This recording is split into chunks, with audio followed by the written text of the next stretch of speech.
വയനാട് പുൽപ്പള്ളി അമരക്കുനിയിൽ കണ്ട കടുവ വീണ്ടും വളർത്തുമൃഗത്തെ ആക്രമിച്ചു. തുപ്രയിലെ കേശവന്റെ ആടിനെയാണ് കടിച്ചു കൊന്നത്. ഡ്രോൺ തെർമൽ ക്യാമറയിൽ കടുവയുടെ ദൃശ്യം പതിഞ്ഞതായി ഡിഎഫ്ഒ അജിത് കെ രാമൻ പറഞ്ഞു. അമരക്കുനിയിലെ കടുവ തൂപ്രയിലേക്ക് നീങ്ങിയതായി വനംവകുപ്പ് സ്ഥിരീകരിച്ചു. തിങ്കളാഴ്ച പുലർച്ചെ 12:30-നാണ് തൂപ്രയിലെ കേശവന്റെ ആടിനെ കടുവ ആക്രമിച്ചത്. ശബ്ദം കേട്ട് പുറത്തിറങ്ങിയ വീട്ടുകാർ കടുവയെ കണ്ടു. 12:30 കടുവ കൊണ്ടുപോകുമ്പോൾ ഞങ്ങൾ പുറത്തിറങ്ങി അകത്ത് കയറി വാതിലടച്ചപ്പോൾ കൂന്നൊരൊച്ച കേട്ട്. എന്നാൽ നോക്കുമ്പം കടുവ വന്ന് ആടിനെ പിടിച്ച് വലിച്ചുകൊണ്ട് പോവാം. ആ പുറകെ ചേട്ടനും കരഞ്ഞുകൊണ്ട് പോകും എൻ്റെ ആടേന്നും പറഞ്ഞ്.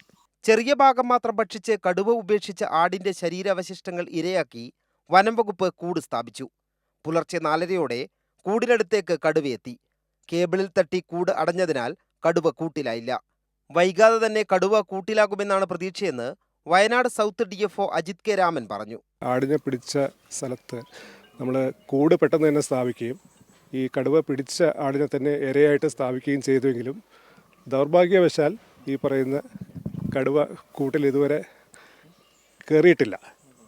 കൂടിനടുത്ത് വന്നപ്പോൾ ടെക്നിക്കലായിട്ടുള്ള കാരണങ്ങൾ കൊണ്ട് കൂട് വീഴുകയാണ് ഉണ്ടായത്. അത് നമുക്ക് അൺലക്കി എന്ന് പറയാം. വനം വകുപ്പിന്റെ നിരീക്ഷണ വലയത്തിൽ തന്നെ കടുവയുണ്ട്. ഡോക്ടർ അരുൺ സക്കറിയയുടെ നേതൃത്വത്തിലുള്ള സംഘം സ്ഥലത്ത് ക്യാമ്പ് ചെയ്യുന്നുണ്ട്. അനുകൂല സാഹചര്യമുണ്ടായാൽ കടുവയെ മയക്കുവെടിവെക്കും. സ്കൂളുകൾക്ക് അവധി നൽകിയും ജനങ്ങൾക്ക് മുൻകരുതൽ നിർദ്ദേശം നൽകിയും ജാഗ്രത തുടരുകയാണ്. അതേസമയം ജനവാസ മേഖലയിലെ തുടർച്ചയായ കടുവയുടെ സാന്നിധ്യം പ്രദേശവാസികൾക്കിടയിൽ കടുത്ത ആശങ്ക സൃഷ്ടിച്ചിട്ടുണ്ട്. വയനാട് തൂപ്രയിൽ നിന്നും എം സന്തോഷ്.